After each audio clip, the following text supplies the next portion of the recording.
Olá, meu nome é Beatriz, eu faço Biologia na FHO e também faço parte do projeto Ecomudas. O tutorial de hoje é sobre agroecologia e agrofloresta. Mas antes de explicar o que significa, eu preciso contextualizar esse terreno que fez brotar essa sementinha: a agricultura e o agronegócio.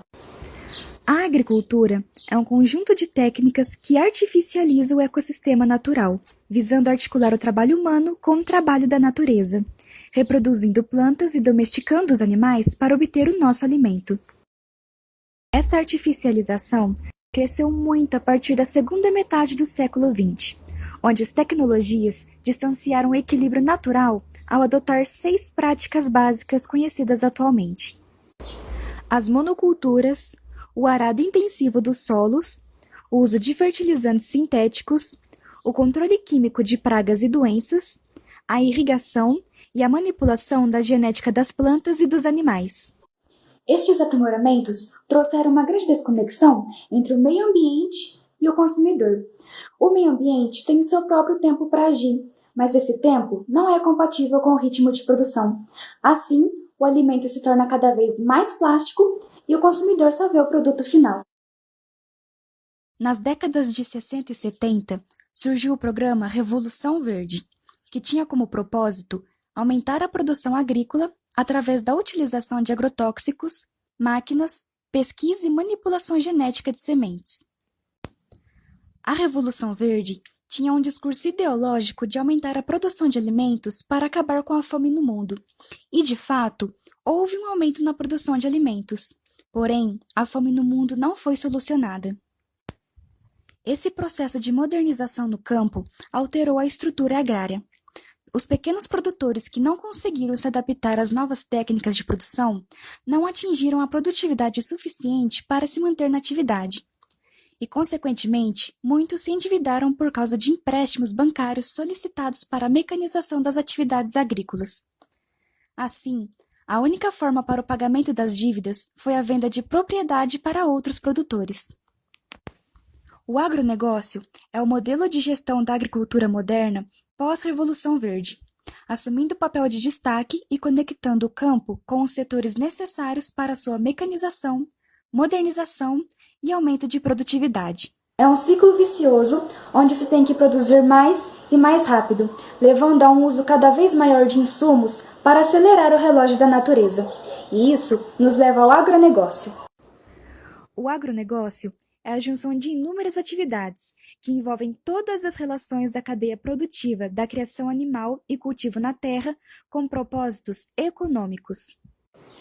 Essa cadeia produtiva envolve uma grande rede de cooperações, que acompanha todas as etapas que a matéria-prima sofre até se tornar um produto com finalidade comercial. Começa com o insumo, que consiste em empresas que fornecem insumos para as fazendas, como sementes, adubos, ração, máquinas e entre outros. Logo, temos a produção. É ela que recebe os insumos para gerar mercadorias, ou seja, é o trabalho do produtor. Quando os produtos estão prontos, vão para os distribuidores e para os varejistas, onde o produto será vendido. A última etapa da cadeia produtiva do agronegócio é quando o produto chega até o consumidor final. Porém, nos bastidores, o agro não é pop. Há a desenfreada expansão da fronteira agrícola no Brasil e, consequentemente, o avanço das práticas humanas sobre as florestas, o que é responsável pela devastação de muitas áreas naturais do país, com destaque para o Cerrado, a Amazônia e, atualmente, o Pantanal. Em busca do lucro imediato, muitas empresas desrespeitam as leis ambientais, muitas vezes apoiadas pelo governo.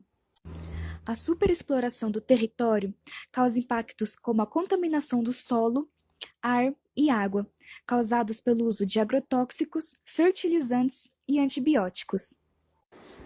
O uso excessivo desses produtos levam ao desaparecimento de diversas espécies de animais e afeta a saúde humana pela ingestão de frutas, legumes, verduras e até carne. todos contaminados com agrotóxicos.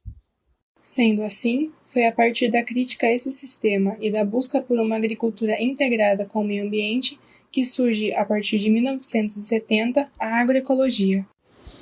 A agroecologia é um conjunto de conhecimentos científicos, tecnológicos e sociais que busca produzir o alimento de forma sustentável, ou seja, conservar e ampliar a biodiversidade de forma integrada à prática agrícola.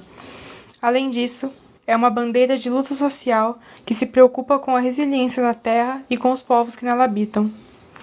Os antes agrossistemas aqui são chamados de agroecossistemas, pois se preocupam em se estabelecer do jeito mais próximo ao natural possível, respeitando os ciclos e sucessões da natureza, produzindo de forma sustentável, buscando sempre o equilíbrio entre plantas, solo, nutrientes, luz solar, umidade e seres vivos.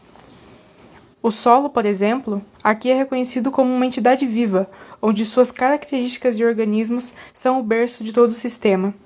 Quando saudável, ele dá aporte para que toda a vida cresça a partir dele de forma rica e equilibrada. E se tudo está resiliente, o uso de agrotóxicos e fertilizantes artificiais é eliminado.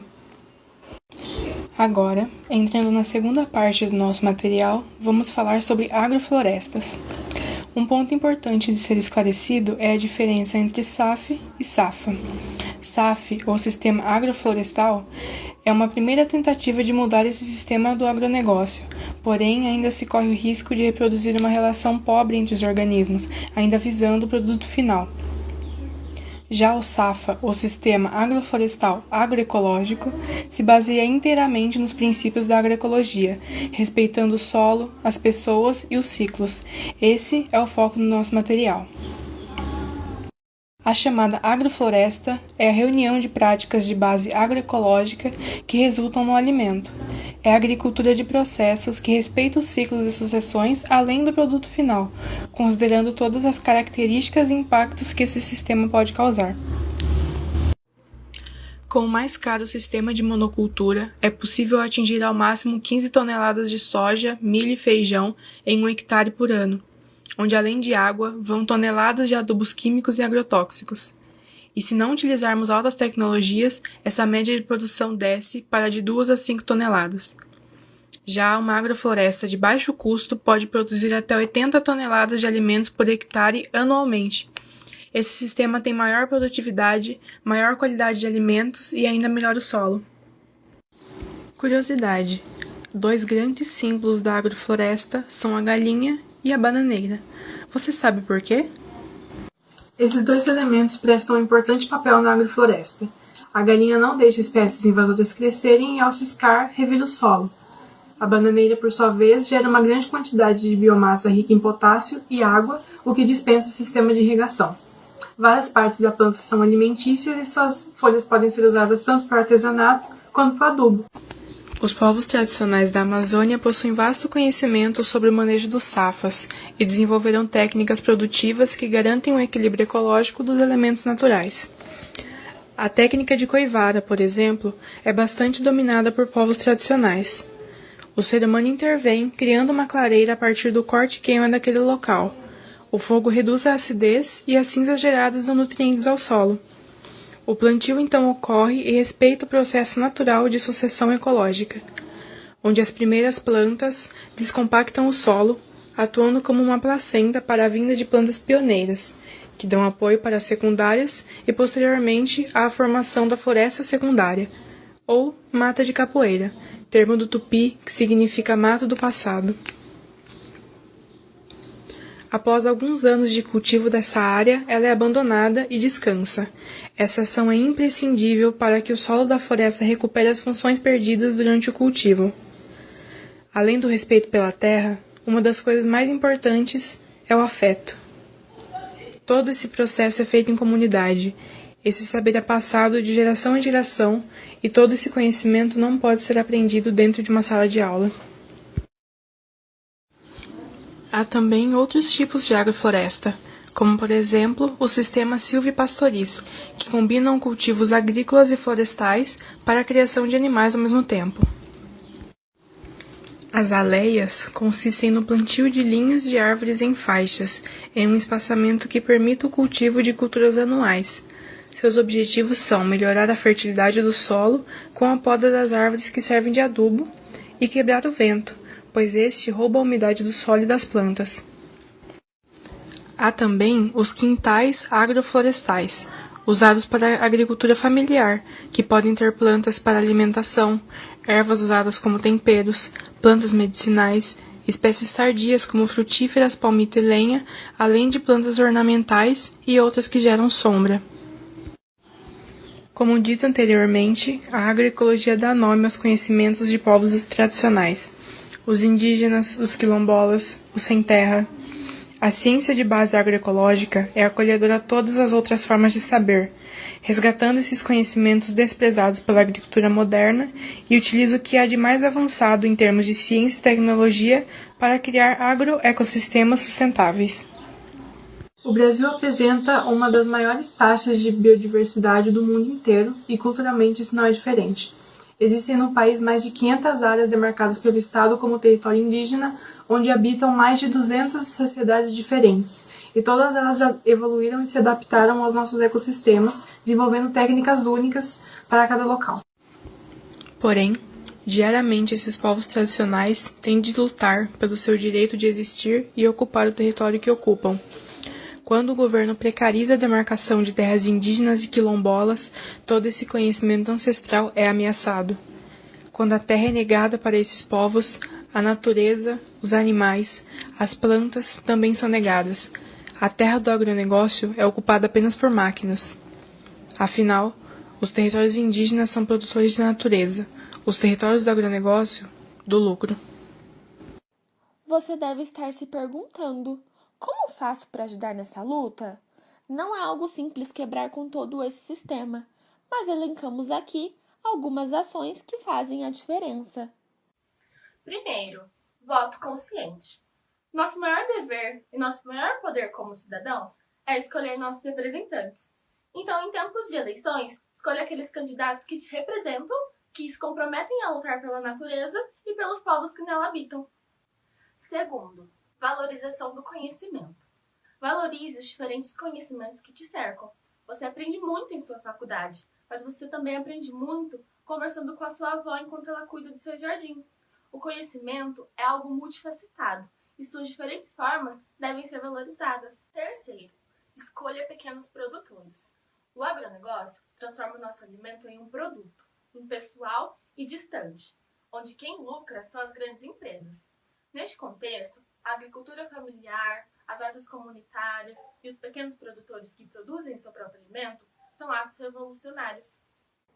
E aproveitando esse gancho, nosso próximo material ecodidático será sobre horta em casa. Não vai perder, hein?